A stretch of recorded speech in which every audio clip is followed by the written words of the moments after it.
1947 ஆண்டு இந்தியா பாகிஸ்தான் 2 நாடா பிரியும் போது பாகிஸ்தான் பகுதியில இருந்த 5700க்கும் மேற்பட்ட இந்து குடும்பங்கள் அகதிகளா இந்தியாவுல தஞ்சமடைந்தாங்க.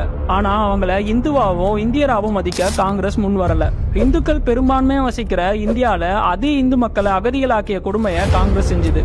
சொத்துரிமை வாக்குரிமைன்னு மனிதருக்கு கிடைக்க வேண்டிய அடிப்படை உரிமைகளை மறுத்து சமூக நீதி அளிச்ச காங்கிரஸ காஷ்மீர் மக்கள் மன்னிக்கவே மாட்டாங்க. தர்மத்தின் வாழ்வுதனை சூடு கவலாம், ஆனா தர்மம் தானே ஜெயிக்கும். இருண்டு போன காஷ்மீர் இந்துக்களுக்கு ஒளியாக வந்த ஆட்சி தான் பிரதமர் மோடி அவர்களோட ஆட்சி. 2019 ஆண்டு 370வது சட்டப்பிரிவை நீக்கின பிறகுதான் அகதிகளாக கிடந்த இந்து மக்களுக்கு நிரந்தர குடியுரிமை கிடைச்சது.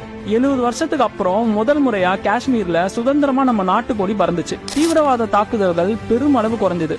மக்கள் வெளியே வரவே பயந்த நிலைமை மாறி ஒரு சாதாரண வாழ்க்கை முறைக்கு காஷ்மீர் வந்துச்சு. அது மட்டும் இல்ல, 70 ஆண்டுகளாக தங்களுக்கு கிடைக்க வேண்டிய அடிப்படை உரிமைகள் கிடைக்காம கஷ்டப்பட்ட காஷ்மீர் இந்து மக்கள் தங்கள் வாழ்க்கையிலேயே முதல் முறையா அக்டோபர் 1ஆம் தேதி நடக்கிற காஷ்மீர் தேர்தலில் ஓட்டு போட போறாங்க.